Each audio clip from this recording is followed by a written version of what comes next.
Maraming salamat po, Panginoon Diyos, sa bigay mong tanghalian sa akin. Sa oras na ito, nagbibigay po ng pagkain sa tao sa buong mundo. Wala pong iba kundi ang Panginoon Diyos. Ayon sa Mateo 6:9, manamin nasa langit ka.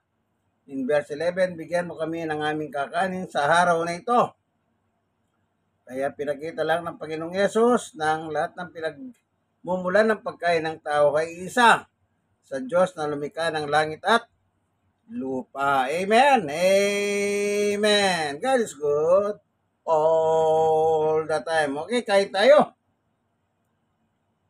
Yan, sinangag ko yung kanin.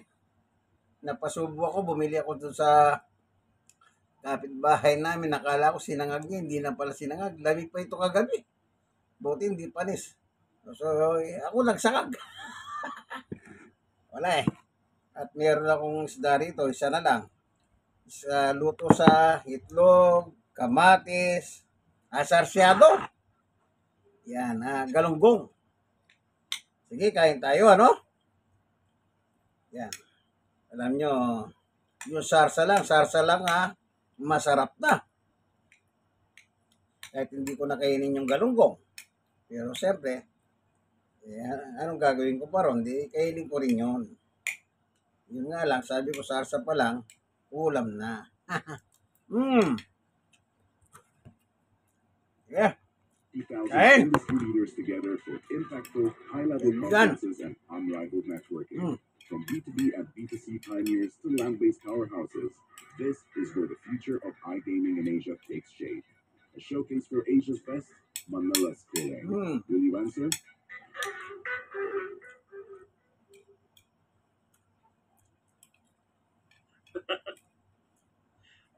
Di ba? Ano bang klase? Ganyan na ba ang mga senador natin? Mag-iimbestiga kayo para lang malaman nyo na group effort yon? Hindi naman dinideny yun ni General Nicolas Torre. Hindi naman dinideny ni Secretary of Justice Boying Rimulya. Hindi naman dinideny ni John Vic Rimulya. Ano ang sabi ni Boying Rimulya? Ko ang nagbigay ng clearance. Ano ang binigay niyang clearance? Na arestuhin si Duterte at pwede nang dalhin sa ICC. Yun, siya daw ang nagbigay ng clearance. No? Siya rin daw ang nagbigay ng clearance na pwede nang ibnahe, isakay sa aeroplano, papunta ng ICC. Siya daw nagbigay ng clearance nun. Sino naman ang nag-implement ng arrest warrant? DCADG, si General Nicolas Torre. Sino ang nagbigay ng order sa kanya? Di si Marbil, kasi chief ng PNP. Sino naman ang nagbibigay ng instruction kay Marbil? O di si John Vic Rimulya dahil DILG secretary? Si Anyo. Sinabi naman ni Anyo ang sabi sa kanya, at saka si Browner, standby ang military kasi baka magkaroon ng mga kaguluhan. Di ganun. So, ibig sabihin, group effort talaga yan. Common sense, sabi ni Rosa Padasas. Ay, ano bang klase itong mga senador na to? Kaya wag nyo nang butuan yung mga senador na yan, kahit common sense, hindi na alam. Nagsayang pa sila ng pera ng bayan. Nagsayang pa sila ng gastos. Nag-abala pa. Tapos ang sasabihin mo lang, ang aming natuklasan sa aming pagdinig sa Senado, group effort ng Marcos administration ang pag-aresto kay Duterte. Ang tindi ng findings, group effort.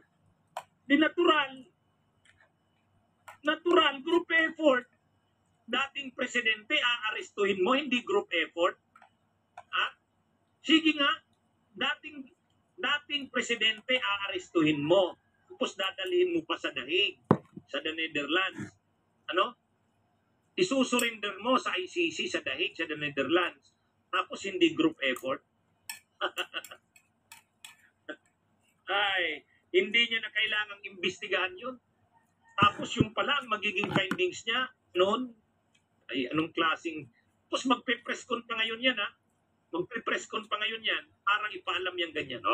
Isa pang findings daw ni Amy, politically motivated daw ang pag-aresto kay Duterte. Politically motivated daw. Yan pa, ang isang sinabi ni Amy. Politically motivated daw.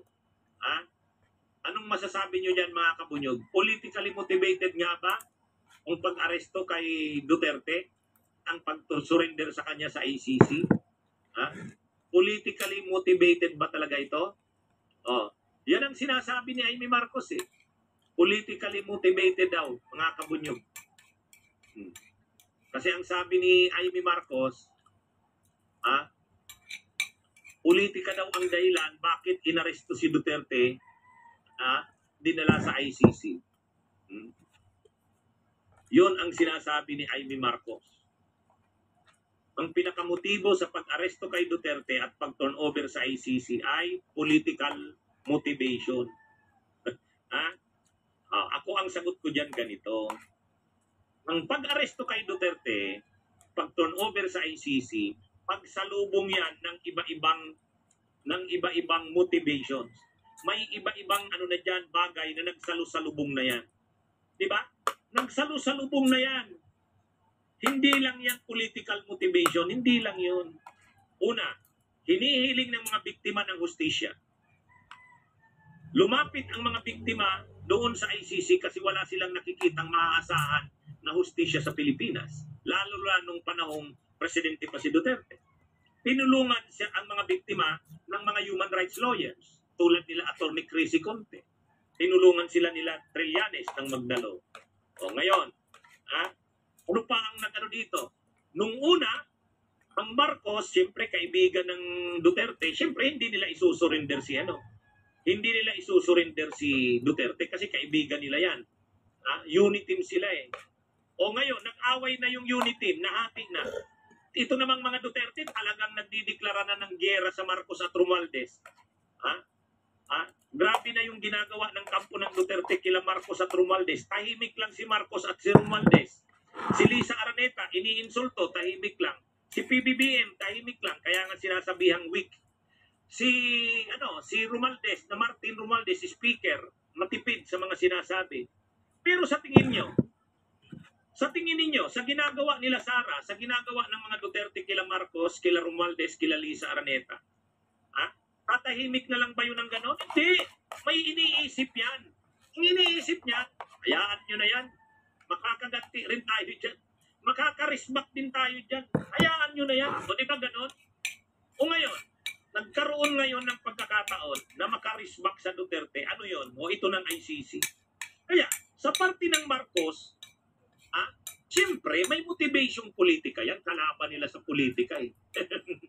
Pero, may halo na rin yan na pinagbigyan na ng gobyerno ang kahilingan ng mga pamilya ng biktima na isurrender sa Duterte para sa hustisya nila.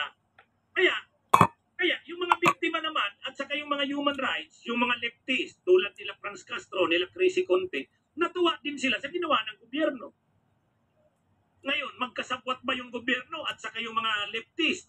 Hindi. Nagkataon lang na nagkatulungan sila laban kay Duterte. Pero hindi yun sapuatan. Ano ang motivation nila Marcos? Ang motivation nila Marcos, hindi naman na natin kakampi ang Duterte. Sige na, isurrender nyo na yan. Kung ano-ano ang ginagawa sa atin yan. Di ba? Mabuti na rin mawala yan sa atin. O, di ba? Total, linalabanan nila tayo eh. O, di ba? Ganun lang yun eh. O, sabi ni Viral Videos TV, sip-sip ka sa Marcos Bunyog. Paano ako naging sip-sip? Kung sip-sip ako sa Marcos, hindi ko sasabihin tong ganito. Real talk ang sinasabi ko. O, ito yung mga hindi nakakaintindi, ito mga DDS. Inaakusahan ako, bayad daw ako ni Marcos at ni Romualdez. Sa tingin nyo, kung bayad ako ni Marcos at Romualdez, ganitong sasabihin ko. Kung bayad ako ni Marcos at ni Romualdez, sasabihin ko, hindi totoo yan. Hindi political motivated yan. Hindi politically motivated yan. Bakit ko hindi sasabihin yan? Magagalit sa akin yung tao ni Marcos at ni Romualdez. Bakit mo sinabi yun, attorney? Galit si boss. Galit si boss kasi sinabi mo daw politically motivated. Ano ang sinasabi ko? May political motivation dyan. Pero naghalo-halo na